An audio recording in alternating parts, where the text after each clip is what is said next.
Histórias assombradas. Vamos para o relato de hoje, que é este daqui. A seita que me segue e o corvo que me salvou. Eu amo corvo, gente, mas vamos ver.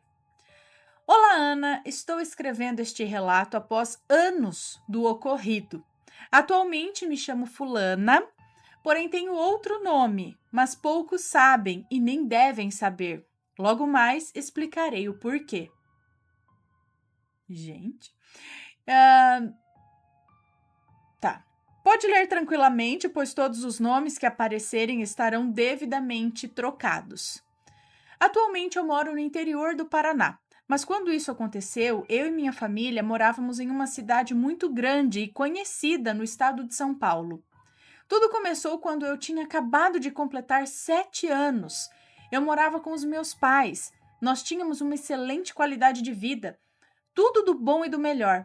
E meus pais passavam muito tempo comigo, apesar de trabalharem bastante. Certa noite, estava em casa com os meus pais. Pernilongo? Certa noite, estava em casa com os meus pais e a minha mãe me disse para ir tomar banho e me vestir, pois logo iríamos receber visitas muito importantes para o jantar. Fiz o que minha mãe mandou e logo após desci para a sala onde os meus pais estavam.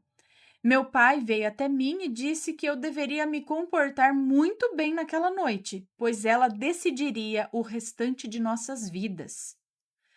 As visitas começaram a chegar, todos vestidos de maneira muito elegante e sempre muito educados.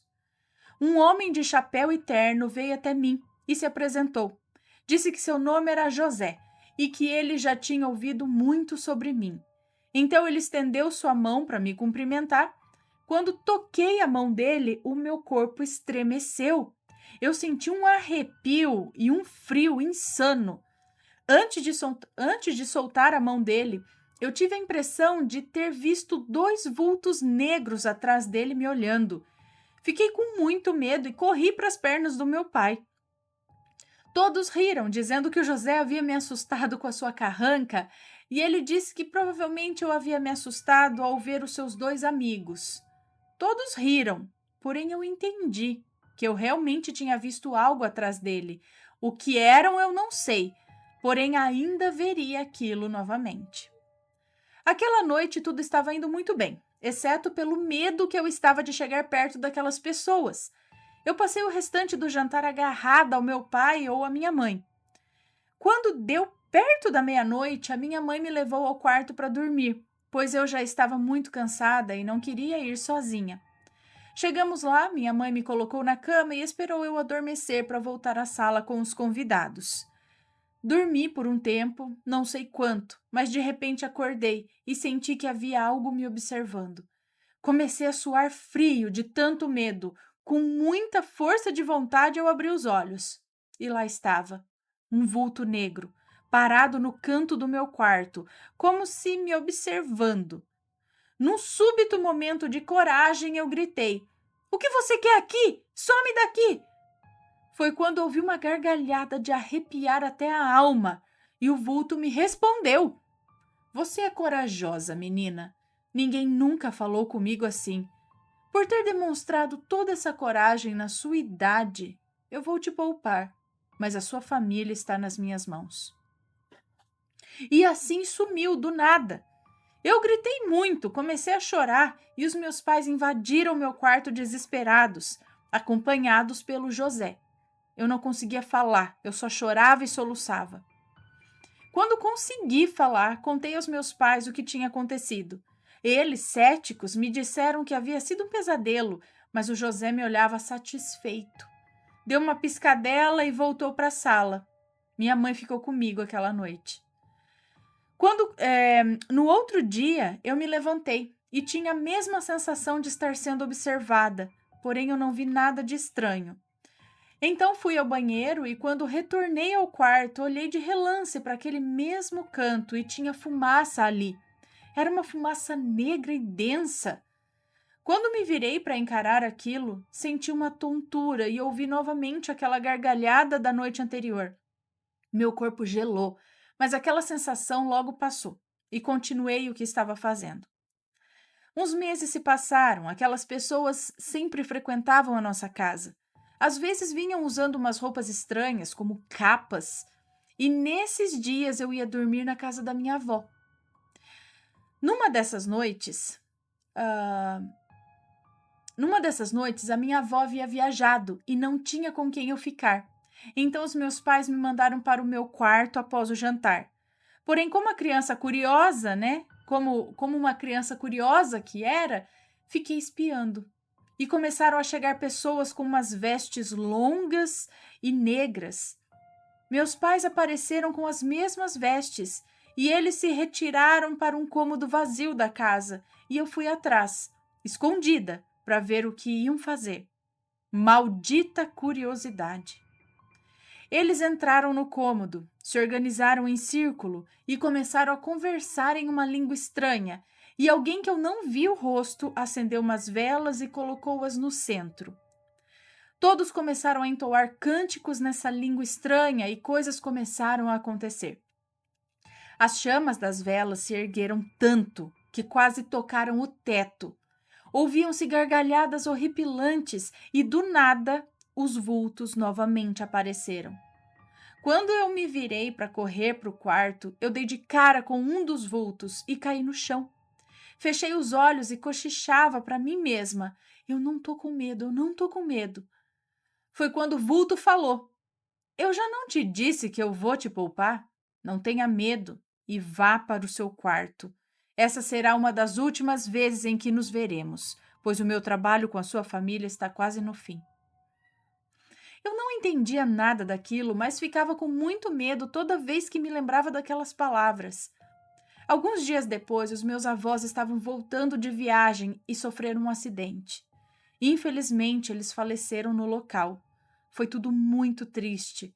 No velório dos meus avós, eu tive a impressão de ter ouvido algo como: só você vai ter uma vida longa, mas tenha cuidado, não deixe eles te encontrarem. Eu tive medo no início, mas logo me acalmei, pois reconheci ser a voz da minha avó. O tempo foi passando. Aquelas pessoas sempre vinham à nossa casa, mas eu nunca mais quis saber de espiar o que faziam. Certa noite recebemos novamente a visita daquelas pessoas encapuzadas, mas dessa vez eles chegaram sem avisar. Naquele momento ouvi novamente a voz da minha avó, dizendo: corre, saia daqui. Eu não sei de onde eu tirei forças, mas eu corri para o quarto e me fechei lá. Passaram-se alguns minutos e de repente ouvi gritos e mais gritos, discussões, pessoas correndo, coisas caindo e quebrando. Eu, com medo, comecei a orar para São Bento, pois sempre tive uma devoção enorme a ele. Eu tremia, eu não conseguia me mover direito, mas senti que precisava sair de casa. O problema era que o meu quarto ficava no primeiro andar e a única forma de sair de lá, sem ser pega, era pela janela. E a mesma estava emperrada, que nem os meus pais conseguiam abrir. Então, como? Chorando baixinho, fechei os olhos e implorei a São Bento por ajuda. E eu senti uma força percorrer o meu corpo e todo o medo se esvaiu. Levantei os olhos para a janela e lá havia um corvo com um pedaço de pão no bico. Me dirigi à janela, mesmo sabendo que ela estava emperrada, mas, para o meu espanto, a janela se abriu e o corvo pousou no meu ombro, soltou o pão no chão e cochichou ao meu ouvido. São Bento ouviu seu clamor. Estou aqui para lhe ajudar. Sim, Ana, o corvo falou comigo. Ana, o corvo foi me dando instruções do que eu deveria fazer. Primeiro, abrir a janela. Depois, me pendurar para fora e me soltar, pois havia um monte de folhas ali. Caí nas folhas sem fazer um ruído sequer. Então segui o corvo até um local praticamente isolado. Somente uma casinha de madeira e alguns barraquinhos de lona. O corvo parou em frente à casinha de madeira e me entregou uma medalha de prata. Na hora reconheci como sendo a medalha de São Bento. Ele me disse para bater na porta daquela casa, mostrar a medalha e dizer que haviam me mandado ali, que as pessoas daquela casa me ajudariam. Agradeci ao corvo e ele se foi. Bati na porta da casinha. Um senhor muito velho abriu a porta, mostrei a medalha e expliquei que haviam me mandado ali. O velho me recolheu ligeiramente para dentro, fechou a porta e fez uma oração. Então ele me pediu para contar tudo o que havia acontecido, desde o início. E contei, absolutamente tudo. O velho entrou num quartinho e chamou uma senhora, sua esposa. Contei tudo novamente, e eles me olhavam espantados. A velha me deu um cordão também de prata para eu colocar a medalha, e disseram que a medalha era meu escudo, o que iria me proteger daqueles que me procuravam. Eles me contaram tudo o que sabiam sobre aquelas pessoas. Eles eram de uma seita e já haviam matado muitos servos antes. Me aconselharam a orar muito por minha família, mas que provavelmente o pior já havia acontecido. Eu chorava enquanto fazia as minhas orações, que eu nem vi quando amanheceu. O casal de velhos me deu o que comer e o velho disse que deveria ir até a delegacia contar do meu paradeiro. Pouco tempo depois que o velho saiu, eu fui para o quartinho de orações para orar mais. No meio das orações, ouvi novamente uma voz, mas esta me acompanhava em meio às orações. E eu me senti calma. E então reconheci a voz da minha avó, que ao fim da oração me agradeceu por manter a minha fé e nunca parar de orar, pois a minha fé e as minhas orações me salvaram. Ana, eu caí em lágrimas, pois naquele momento eu senti no fundo do meu coração que os meus pais não estavam mais entre nós. Chorei muito, mas fui interrompida com a chegada da polícia. Quando me pediram para contar o que aconteceu, eu contei tudo, exatamente como eu me lembrava. No final, o policial me olhou assustado e me disse que a janela do meu quarto ainda estava emperrada. Ele mesmo havia confirmado, pois entrou no quarto à minha procura. E também não havia monte de folhas abaixo da janela. Na verdade, não existem folhas lá. Não existiam folhas lá. Havia somente um pedaço de pão no piso, em frente à janela. Todos ficamos sem reação. Só pode ter sido um milagre do meu santo protetor. Depois disso, o policial confirmou tudo o que eu já imaginava. Os meus pais haviam sido mortos por aquela seita, oferecidos em sacrifício. Tiveram a pior morte que se pode imaginar. Mas prefiro não entrar em detalhes, pois isso ainda é doloroso demais. E também pode ser pesado para o relato. Eu soube que, graças a denúncias dos vizinhos, a polícia conseguiu prender um dos assassinos, que ao mostrarem a sua foto eu reconheci de imediato. Era o José, o homem que era sempre acompanhado pelos vultos. Fui informada pela polícia que aqueles que conseguiram escapar viriam à minha procura, pois eu poderia reconhecê-los. E segundo confissões de José, eles ainda precisavam da minha vida para concluir o ritual de sacrifício. Depois de dar muitos detalhes para a polícia, eu fui mandada para longe, em sigilo, para que assim estivesse em segurança. Me entregaram para a família com a qual estou hoje. Aqui eles deixaram eu escolher um outro nome, me deram um outro sobrenome, me adotaram e me dão todo o amor e carinho que preciso. Anos se passaram, hoje estou prestes a completar 23 anos, lembro de tudo exatamente como aconteceu, e há mais ou menos um mês atrás eu vi aquele corvo novamente. Sorri e não falei nada. Ele me entregou um pedaço de pão, ordenou que eu comesse. E somente então disse que finalmente eu estava livre e que aqueles que queriam me fazer mal já estavam todos pagando. Eu o agradeci novamente e o vi sair voando até desaparecer completamente. 2 dias depois de ver o corvo, eu recebi uma ligação.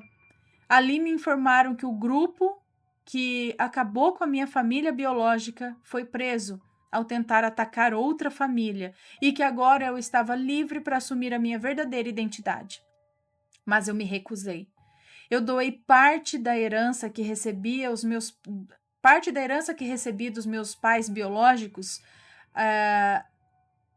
Eu doei parte da herança que recebi, o restante eu ajudei minha família adotiva. Eu sigo com o nome que escolhi, pois o meu nome antigo me traz más recordações e ainda tenho medo de assumi-lo, pois pode ter alguém por aí que ainda me procure. Bom, Ana, esse foi meu relato. Peço desculpas por ter ficado tão longo, mas tive que contar tudo para o bom entendimento de todos. E me desculpe caso haja erros, pois estou sem óculos e digitando pelo celular, enfim, a míope. E antes que eu esqueça, o corvo e o pão é uma das atribuições de São Bento. Eu vou anexar também uma foto da minha medalha que carrego sempre no pescoço desde aquele dia. Pode mostrar a todos se quiser. Gostaria de um dia encontrar novamente aquele casal de senhores que me ajudou, porém não sei sequer os seus nomes, nem se ainda estão entre nós, mas serei eternamente grata a eles. Espero que meu relato seja do seu agrado e de todos que ouvirem. Um grande abraço a você, toda a sua família e também aos pets. Um beijo. Um beijo para você, muito obrigada.